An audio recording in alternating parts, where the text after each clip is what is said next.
Jadi mengamalkan zikir la ilaha illallah itu waktunya setelah habis sholat. Nih, zikir la ilaha illallah nih, habis sholat fardu apa habis sholat sunat. Cari waktu yang tenang. 5 menit, 10 menit, 15 menit. Amalkan. Pakai kafiat.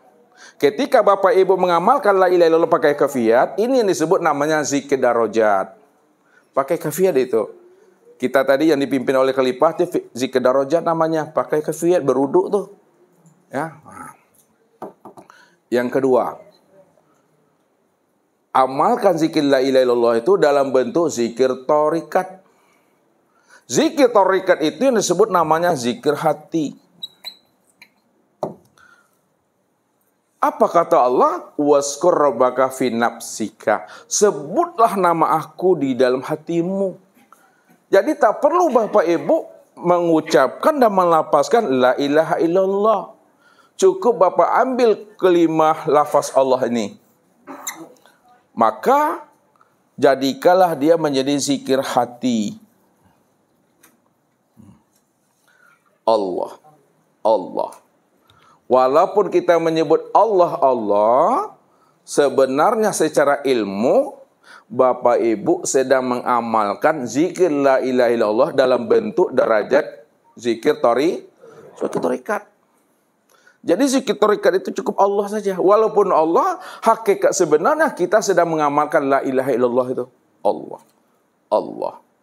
Allah. Allah. Itu yang maksud tadi. Summa talinu juluduhum wa qulubuhum ila zikrillah. Apabila hatimu telah hidup zikirnya, yang disebut namanya zikir ismu zat, maka ketika itulah hati kita itu hadir bersama Allah itu. Zikir ismu zat inilah yang diajarkan Rasulullah kepada Sayyidina Abu Bakar As-Siddiq. Zikir la ilaha illallah kepada siapa tadi? Kepada Ali.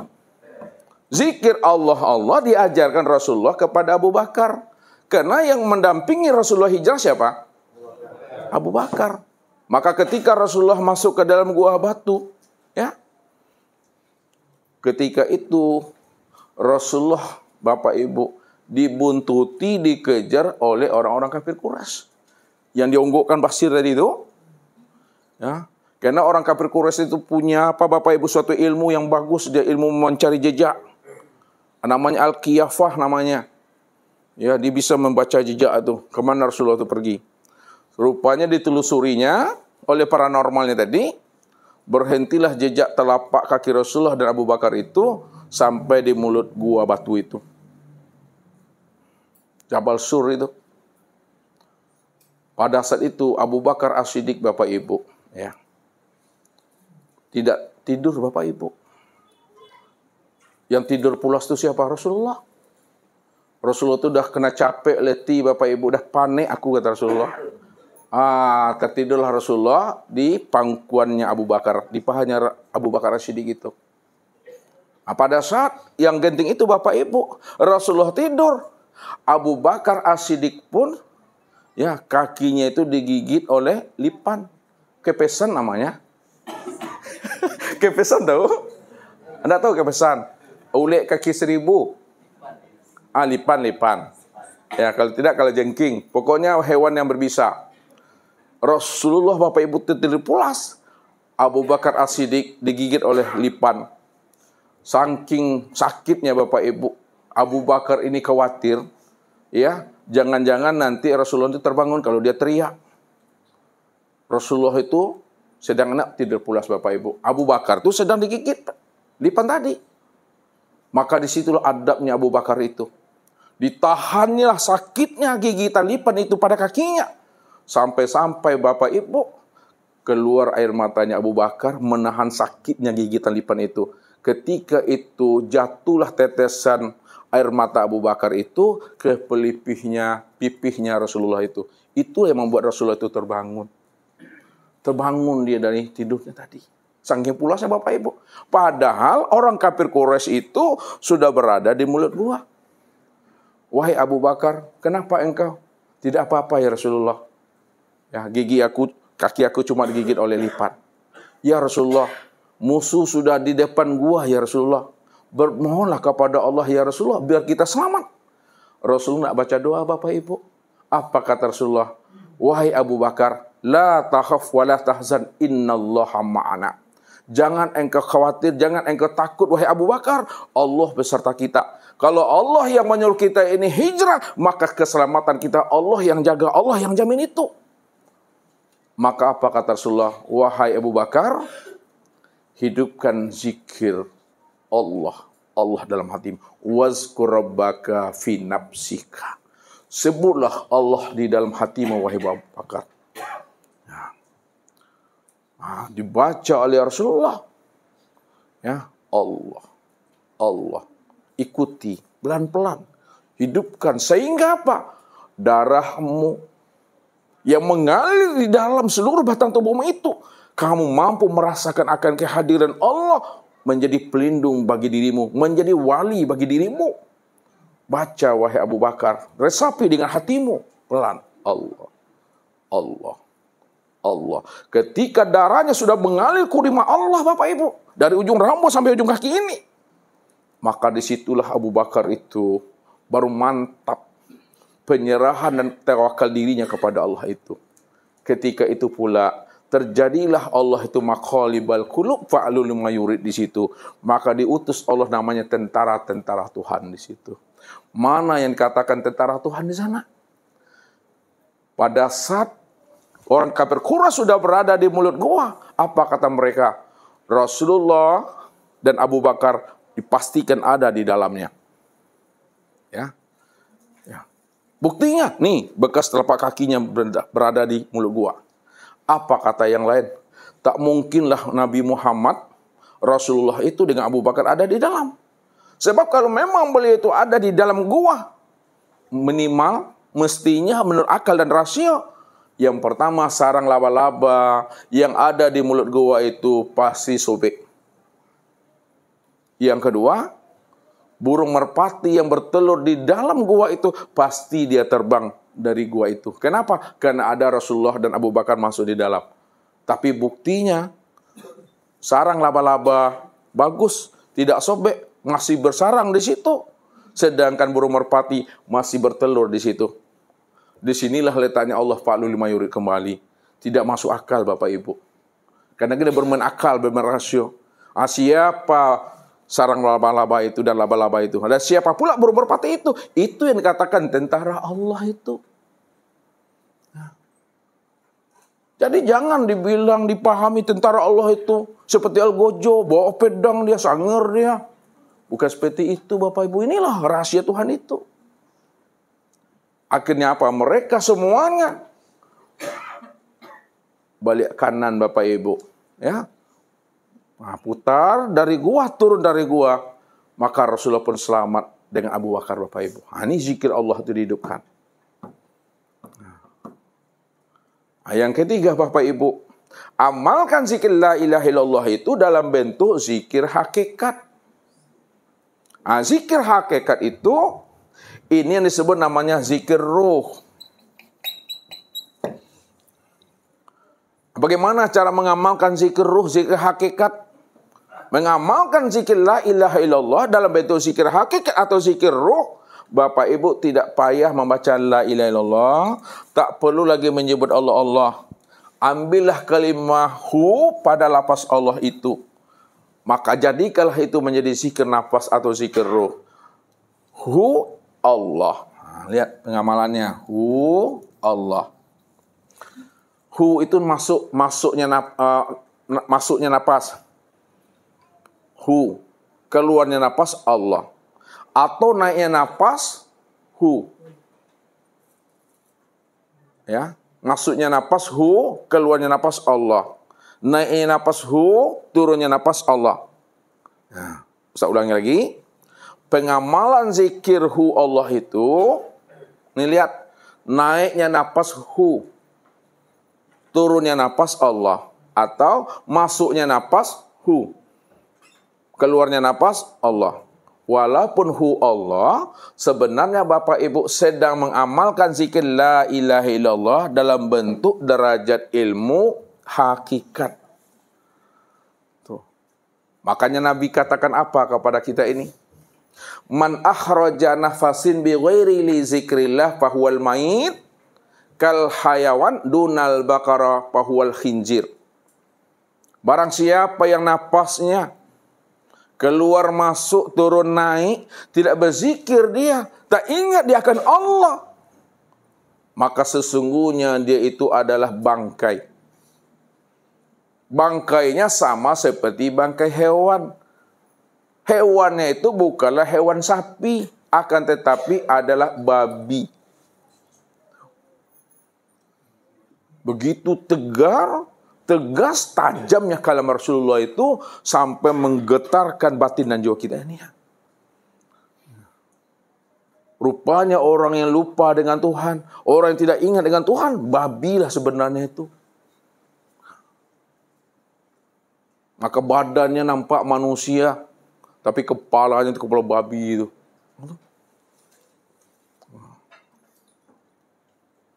Kemudian yang terakhir Bapak Ibu, amalkan zikir la ilaha illallah itu dalam bentuk zikir ma'rifat. Zikir ma'rifat ini yang disebut namanya zikir sir. Sir itu artinya rahasia. Nah, apalagi yang mau dibaca, apalagi yang mau dikata lagi, udah habis semuanya. Maka yang tinggal adalah hu saja lagi Bapak Ibu, hu. Maknanya hu itu hanya Allah semata-mata. La sautun wala harpun bil haqqi ilallah. Tidak ada lagi kata dan suara, melainkan hanya dia semata-mata. Yang memandang dia, yang mendengar dia, yang berkata dia. Kalau dimasukkan kajinya ke dalam kelima hu, yang memandang hu, yang mendengar hu, yang berkata hu, yang berjalan hu, yang bergerak hu, yang diam hu. Dia. La ilaha illahu. Tidak ada yang nyata melainkan yang nyata itu dia. Dia siapa maksudnya itu? Dianya Allah. Dianya Allah itu betul-betul sudah nyata dia pada insan. Maka yang berjalan itulah yang disebut namanya zikir sirul asrar. Yang tidak ada kata dan tidak ada suara, lafaz dan huruf. Cukup memahami dan menyadari bahwa sesungguhnya dirinya itu tiada lain adalah diri Allah. Itulah makna ingat yang sebenar-benarnya. Jadi ingat itu bukan di lafaz, ingat itu di dalam rahasia hakikat diri. Apa makna ingat? Menyadari sesadar-sadarnya bahwa yang wujud dan yang bersifat itu hanya dia. Kalau dia yang wujud, mana wujudnya? Itulah nyatanya pada insan. Kalau wujudnya nyata pada insan, yang hidup pada insan itu ya dia. Yang milik itu dia. Dialah itu. Itu hendak imun itu. Itu yang disebut sirul asrar. Berarti Bapak Ibu sudah berada dalam benteng Allah 24 jam itu. Jadi zikir ini tidak pernah dibatasi oleh tempat, ruang, dan waktu. Inilah yang dikatakan orang yang sudah berada di dalam benteng Allah 24 jam. Maka dirinya yang disebut namanya diri yang telah berkulima. Nah, jadi diri yang berkulima itu adalah diri yang sudah ingat dan sadar bahwa dirinya itu tiada lain adalah dianya Allah di situ. Maka dikatakanlah dirinya itu sebagai insan kamil mukamil.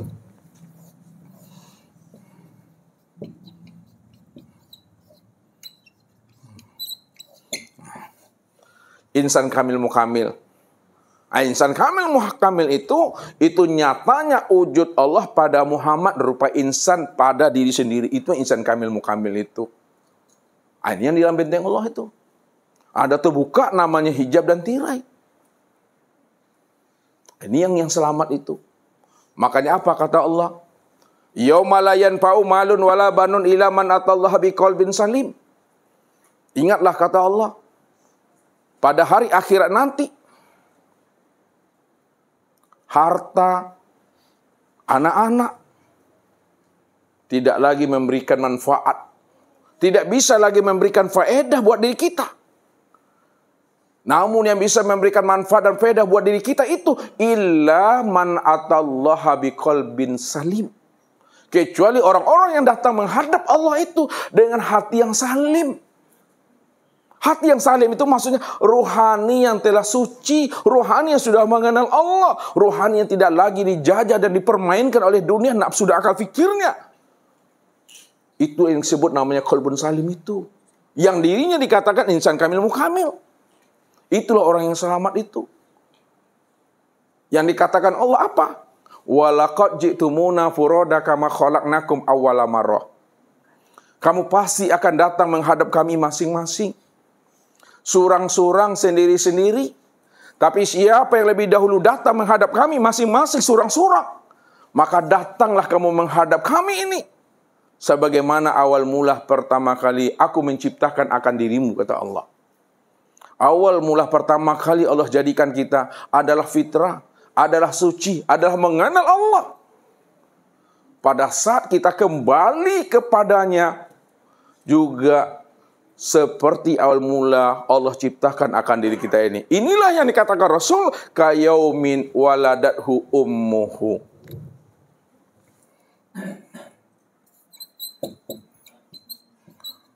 Waladathu ummuhu. Seperti anak yang baru saja terlahir daripada rahim ibunya. Itulah fitrah dan suci itu. Amanah yang kembali kepada Allah seperti anak yang baru terlahir dari ibunya. Apakah fisik yang dimakan usia ini yang kembali kepada Allah seperti bayi, atau ruhani itu yang kembali kepada Allah seperti bayi itu, Bapak Ibu? Nih, apakah fisik ini, tubuh yang dimakan usia 80 tahun ini yang kembali nanti seperti bayi kepada Tuhan, atau yang disebut namanya ruhani ini yang kembali kepada Allah seperti bayi itu? Bukan tubuh, Bapak Ibu. Kalaulah tubuh kita dimakan usia 85 tahun lalu kita mati, kemudian dia menjadi bayi, tidak jadi jenglot, dan jadi bayi dia, maka banyaklah wartawan datang ke rumah Bapak Ibu nanti itu. 1 minggu itu aja isi berita tuh. Jamaah Tauhid Rabbani umur 85 tahun meninggal menjadi bayi, untung tidak menjadi jenglot. Itu aja isi berita tuh. Jadi bukan ininya, Bapak Ibu, bukan ini. Bukan yang berkulit, berdaging, berurat, bertulang, berhati, berjantung, berabu, bernampak punggung. Ini yang menjadi bayi. Bukan yang berkepala, bermata, berhidung, bertelinga, bermulut itu. Akan tetapi inilah ruhani yang disebut namanya diri yang batin, diri yang halus. Kalau kita gunakan bahasa diri, maka tubuh ini dikatakan diri yang kasar. Sedangkan roh itu sebut namanya diri yang halus. Diri yang halus itu yang disebut namanya ruhani. Itu yang mesti suci itu. Maka supaya kita mampu memahami ruhani kita suci, mesti dia mengenal Allah. Untuk mengenal Allah, wajib kita mengenali rahasia diri kita ini. Bahwa ruh itu sebenar-benarnya, itulah yang disebut namanya dengan Nur Muhammad. Bukan Nabi Muhammad, Bapak Ibu ya. Nur Muhammad. Siapa Nur Muhammad itu? Nur Muhammad itu yang disebut namanya rahasia Allah, sirullah. Rahasia Allah. Kalaulah Nur Muhammad itu rahasia Allah itu tiada lain adalah Allah.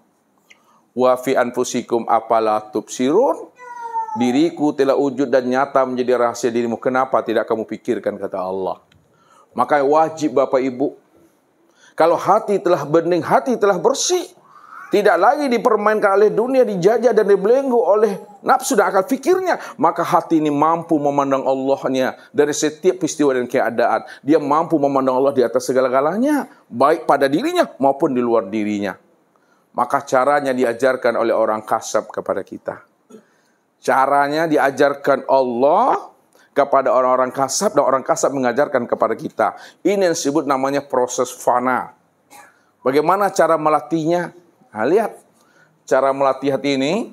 Nah, untuk proses kasab memandang Allah, lenyapkan sekalian alam dan hapuskan sekalian diri dalam pandangan hakikat mata hati.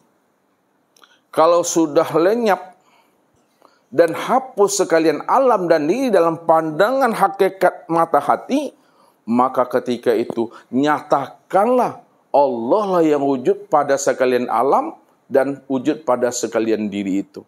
Tidak ada lagi yang terpandang wujud yang lain selain daripada dirinya. Pandangan zahir nampak alamnya.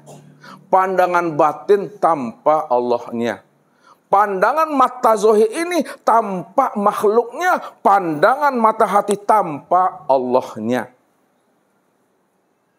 Pandangan zahir nampak sesuatunya. Pandangan batin tanpa Allahnya. Oleh karena itu, pandang Allahnya apa yang dilihat oleh mata. Dan jangan memandang apa yang dilihat oleh mata.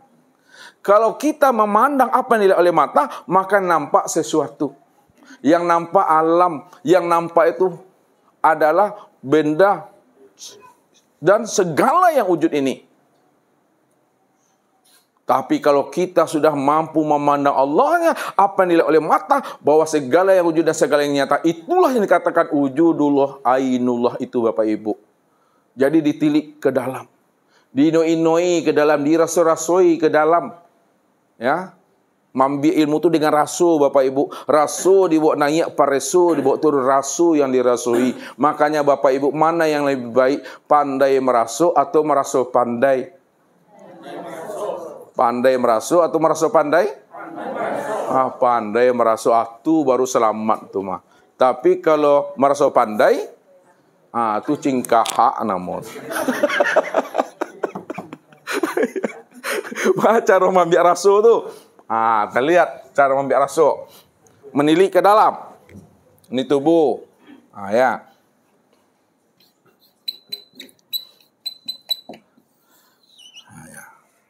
Ini kita tilik ke dalam. Cara meniliknya. Pandangan zahir, nih, pandang zahir nih, maka nampaklah tubuh ini yang mengambil. Ini tangannya. Kita buat tangan sini. Pandangan mata zahir, nampaklah tubuh ya yang mengambil nyata pada tangan. Nih, pandang zahir tuh. Tapi pandangan batin, bukan tangan yang mengambil, akan tetapi adalah hati.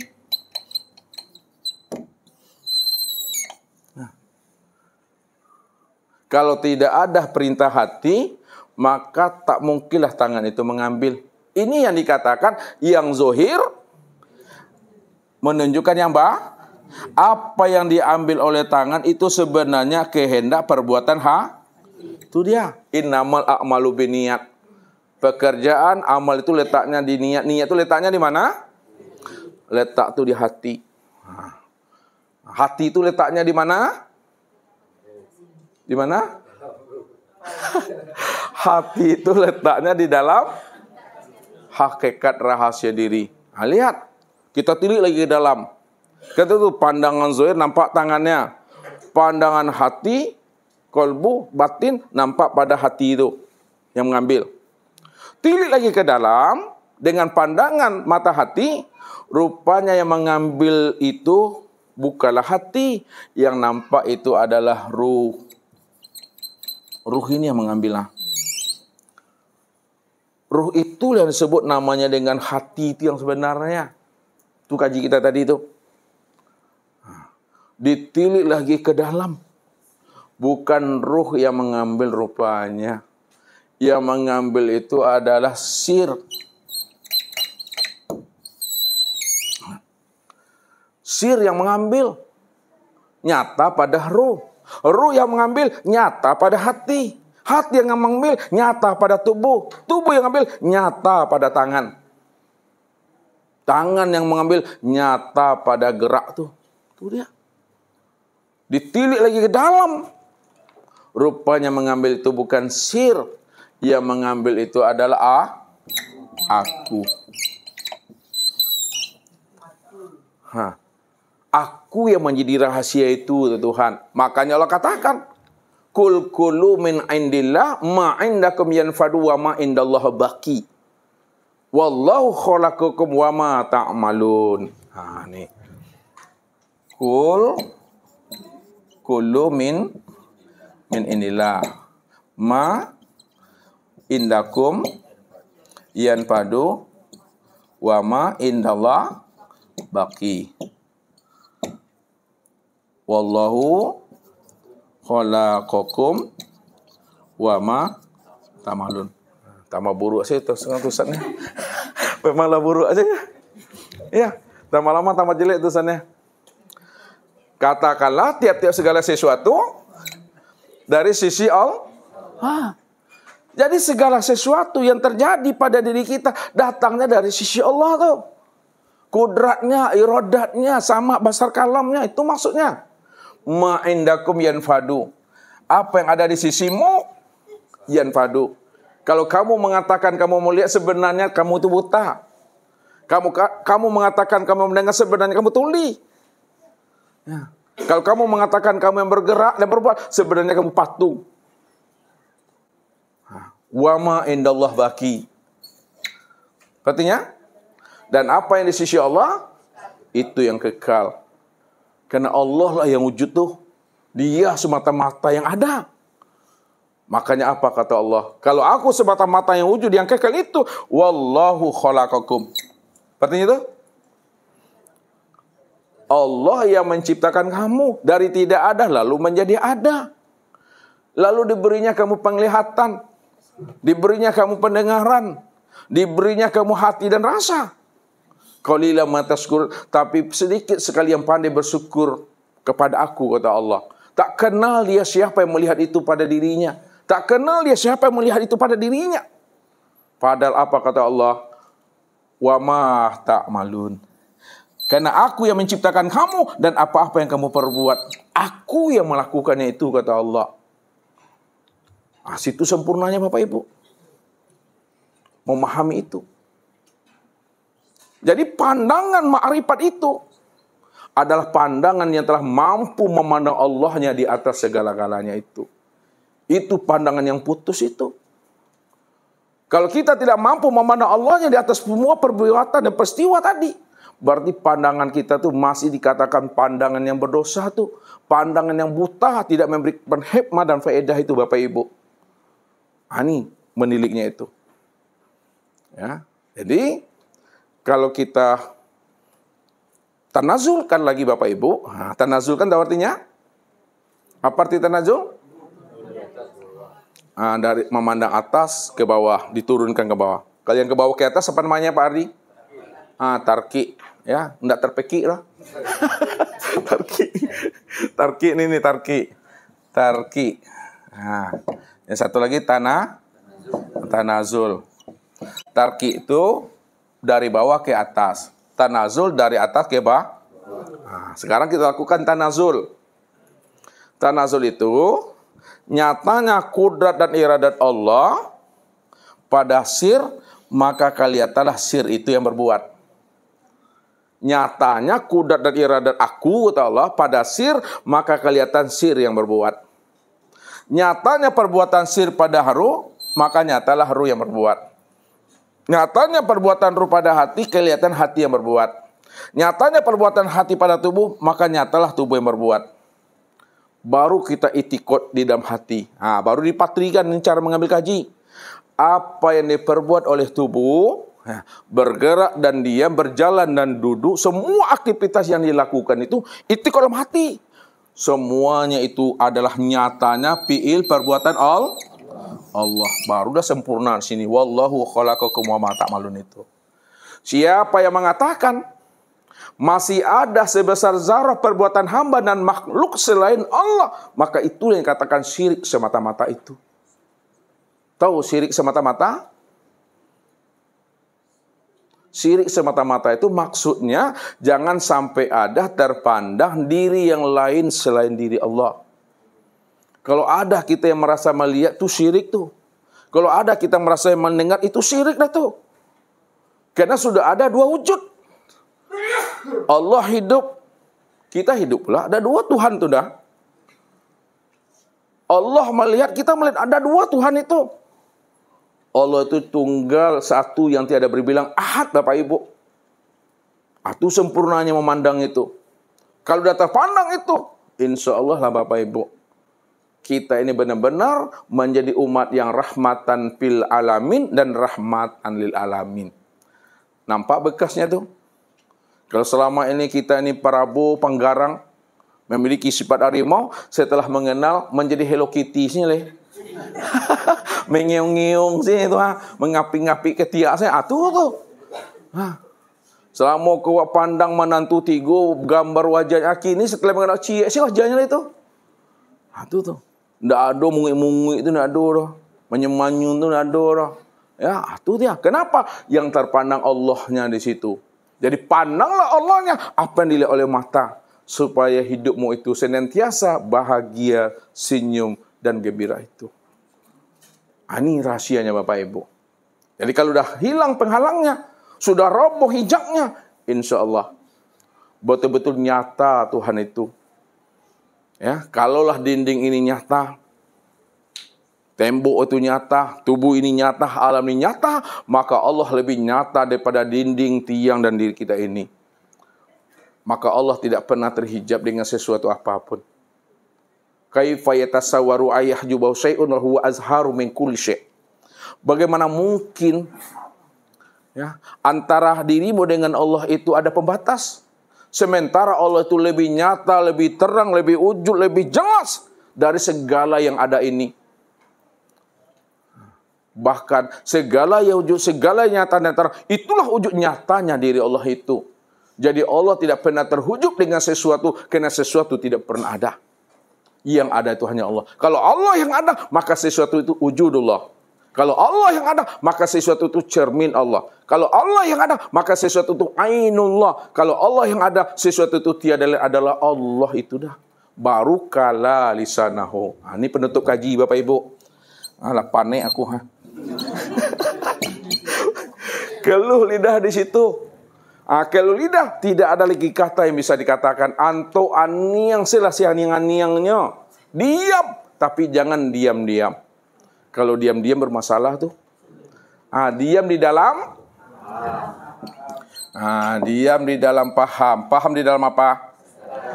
Paham dalam kesadaran. Sadar di dalam kepatuhan. Patuh di dalam keimanan. Maka disitulah kesimpulan kaji. Kalau Bapak Ibu sudah kenal Allah, Dia yang wujud, Dia yang awal, Dia yang akhir, Dia yang zahir, Dia yang batin, Dia segala-galanya, segala-galanya Dia. Maka ketika itu Bapak Ibu cukup diam dan diimani sajalah itu.